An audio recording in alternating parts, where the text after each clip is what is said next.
et bienvenue à tous dans cette nouvelle chronique des lois. Je suis heureuse de vous retrouver pour ce dernier jour de mai. Je m'excuse encore une fois pour ma voix, je suis encore malade.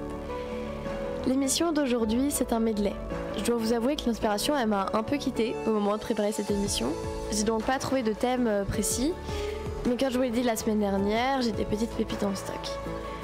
Bon, je vais pas faire durer cette intro hyper longtemps et je vais vous présenter la première loi de cette émission.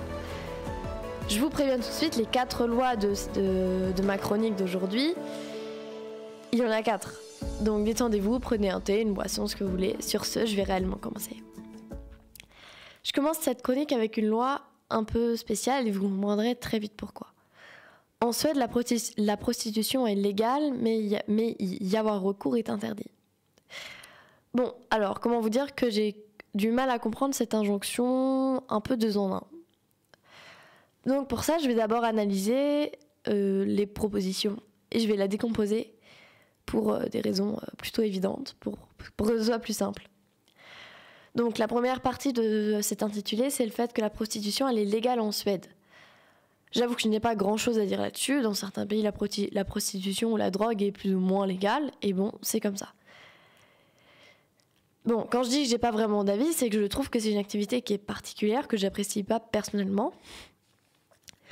Pas spécialement à titre personnel en tout cas. Mais si elle fait de l'emploi et que personne n'est forcé, si tout le monde est consentant, je vois pas le problème. Je comprends que ça puisse déranger. Mais franchement, je me sens tellement pas concernée que j'ai pas grand chose à dire en fait. Enfin, ça ne me viendrait pas à l'esprit de faire cette activité, mais je la trouve moyenne. Mais du moment qu'il y a du consentement, tout va bien. Bon, je vais détourner sur cette partie-là parce que j'en ai fait le tour. Mais donc tout ça pour dire que je ne vois pas de problème majeur. Mais après, j'ignore peut-être 2-3 trucs. Mais en tout cas, je vais passer à la seconde partie de cet intitulé parce que pour le coup, c'est plutôt tout l'inverse. La deuxième partie de l'intitulé, elle nous dit qu'il n'y a qu'avoir recours à la prostitution, ça, c'est illégal. Bon, je vais traiter cette partie individuellement, puis ensuite, je vais la relier à la première partie que je viens de traiter. Cette seconde partie, elle est un peu spécifique parce qu'elle nous interdit d'avoir recours à la prostitution. Donc d'être client. Encore une fois, c'est une question de politique à laquelle j'ai pas vraiment d'avis. J'en sais pas beaucoup sur le sujet, donc je le dis juste comme un fait. Bon, il est temps de relier ces 2 parties et le bilan, il est mitigé. Les 2 parties en elles-mêmes, elles s'entendent, elles sont correctes. Mais ce qui cloche, c'est qu'elles se contredisent complètement. Bon, je reprends. En gros, selon ce que j'ai compris, se prostituer est légal, mais y avoir recours est interdit. Donc y avoir recours, c'est demander à profiter de ce service. Bon, j'ai vraiment l'impression de tourner en rond. Ça n'a pas vraiment de sens. Mais je trouve ça quand même important de comprendre les bases de l'intitulé pour mieux interpréter. Maintenant qu'on l'a tous compris, je suis assez perturbée. Pourquoi dire que la prostitution est légale, donc que le métier est accepté, si personne ne peut être client? Enfin, ça me dépasse un peu. Étrangement, si je cherche un peu plus loin, j'y vois un raisonnement. Un raisonnement étrange, mais un raisonnement quand même. Bon, je vous l'explique. Le fait que se prostituer est légal, c'est que la personne qui se prostitue, elle est consentante. Et surtout, la personne, elle est payée pour ses services. Mais si je prends le côté avoir recours, être client, c'est un peu plus problématique de façon morale, selon moi en tout cas. Mais après, peut-être la chose qui me pose le plus problème en réalité dans cette loi, c'est de pouvoir pratiquer un métier, mais ne pas pouvoir avoir de clients légaux. Si on suit la logique de certaines interdictions, en fait, on permet à des gens d'avoir une profession, mais on leur interdit d'avoir des clients et donc de gagner probablement leur vie avec ça.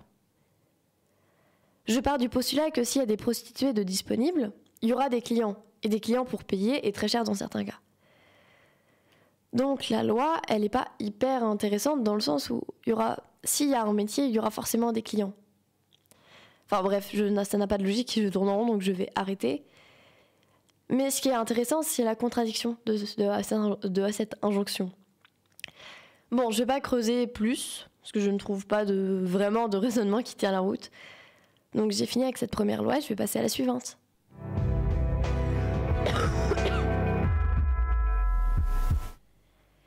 La seconde loi que je vais analyser aujourd'hui est américaine pour ne pas changer. Elle nous emmène dans le Massachusetts, où il est interdit d'aller au lit sans prendre une douche. Bon, j'avoue que j'aime bien les lois qui concernent comment se comporter dans sa propre maison. Je trouve ça hyper ironique. Il y en a plein, mais il me reste trop peu d'émissions, donc je vais déjà vous en présenter une là tout de suite. Et celle-là, elle m'inspire beaucoup. Pour la première fois dans une loi américaine, j'y vois peut-être une certaine logique. Bon, c'est une logique d'hygiène, mais je vais développer ça. Peut-être le truc que je trouve un peu moins bien, c'est qu'on oblige les gens à se laver le soir. Je comprends la démarche, on veut inciter les gens à se laver et à simplement avoir une bonne hygiène. Pardon. Mais c'est pas une loi qui va tout changer. Il y a des gens qui se lavent le matin. L'article qui me sert de source, il disait pas ce qu'on risquait si on se lavait le matin, qu'on allait dormir sans passer par la case douche pour X ou Y raison. Mais je me demande bien comment on vérifie ce fait. Comment on vérifie que cette loi elle est respectée. Bon, après mon esprit est un peu tordu, donc il a mis imaginer les petites scènes. Dans le petit scénario qui se déroule dans ma tête, un homme vient frapper, un homme ou une femme policière, hein, vient frapper à la porte des gens, il va vérifier s'ils vont à la douche ou s'ils sont allés à la douche. Enfin, non, je trouve ça hyper tordu. Mais je vois pas de quel autre moyen on pourrait vérifier que cette loi est vraie. Enfin, elle est vraie, plutôt qu'elle est respectée. Parce qu'on va regarder s'il y a des serviettes mouillées, si l'atmosphère de la salle de bain est humide. J'en sais rien en fait. Car cette loi, elle prend pas en compte à quel moment les gens se lavent. J'ai déjà parlé du matin, mais on ne se lave pas que le matin si on fait du sport, ou si on a été malade, ou si on a du temps libre, tout simplement. Mais ça interroge. Après, je pense pas que si cette loi est véritablement vérifiée, on vérifie tous les soirs que vous êtes douché. En tout cas, ça serait un peu hard. Bon, je pense que je vais passer à la loi suivante. Cette loi, elle était un peu loufoque, mais elle était un peu limitée dans le contenu.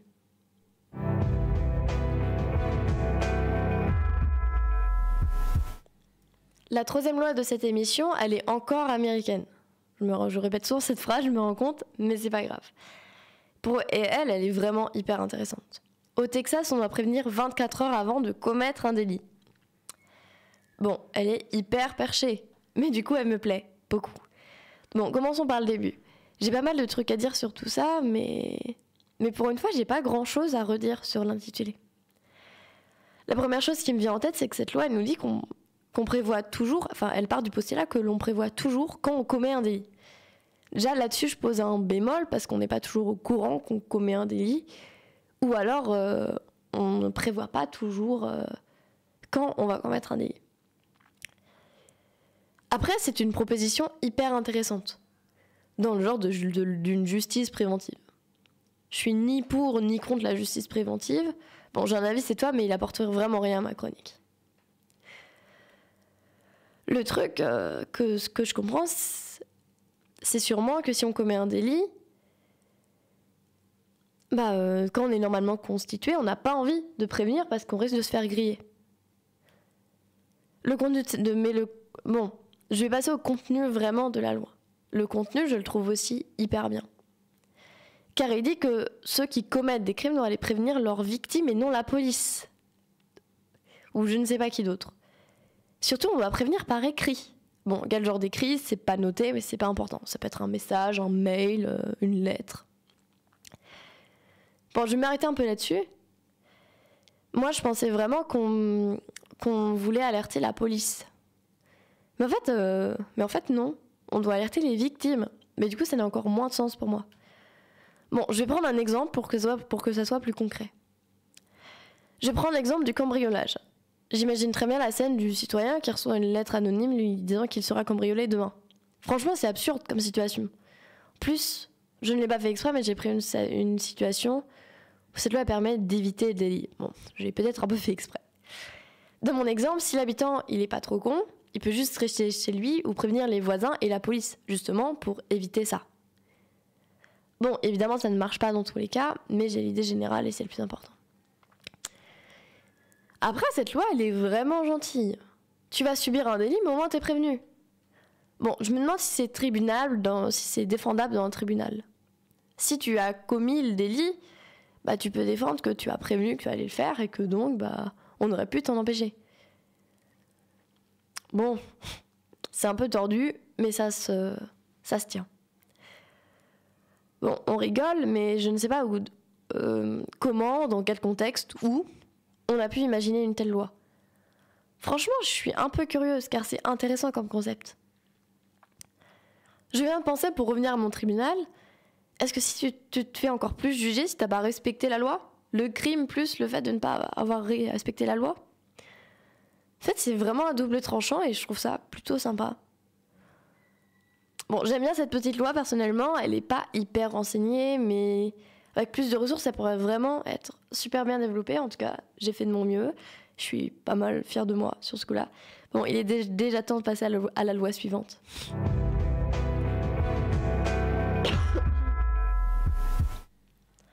La dernière loi de cette émission, et oui déjà, je vous promets que cette loi elle ne va pas vous décevoir.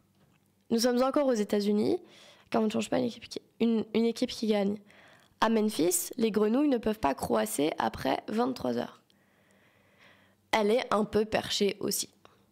Elle ressemble à une que j'ai faite, à une que j'ai déjà faite, donc j'ai un peu d'inspiration. Je me demande déjà comment on s'est dit que c'était une bonne idée de la créer. En ce qui concerne l'interdiction en elle-même, je suis plutôt contrariée. Elle donne des indices sur le pourquoi à cette loi, mais franchement, elle n'a pas vraiment de sens.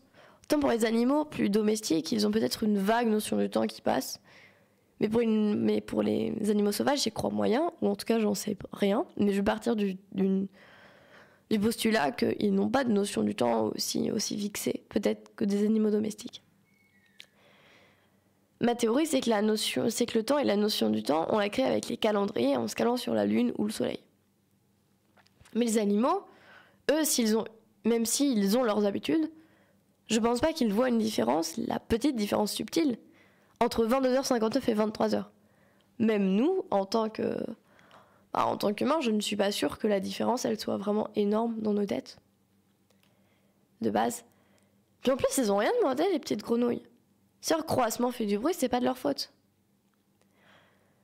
Mon article source, il parle de tous les batraciens comme concernant cette loi. Donc c'est pas que les grenouilles. Mais cet article, il dit aussi un truc que je trouve hyper ironique. Bonne chance et force aux forces de l'ordre pour faire respecter cette loi. C'est vrai que je parle pas toujours de cet aspect-là, mais là, il me semble important. Comment on fait respecter cette loi ? Je refuse de me dire que la police elle pourrait faire usage de violence ou de maltraitance sur ces pauvres animaux en essayant de les faire taire. Après, peu importe finalement comment la police ou la gendarmerie fait, je me doute que n'importe quelle méthode soit efficace. Finalement, ça me rassure un peu. Et en même temps, j'avoue qu'imaginer encore une fois la scène, ça me fait un peu rire. Bon, c'est déjà fini. J'ai été ravie de vous présenter ce medley qui m'a paru plutôt intéressant. J'espère que vous avez passé un bon moment avec moi et je vous retrouve la semaine prochaine.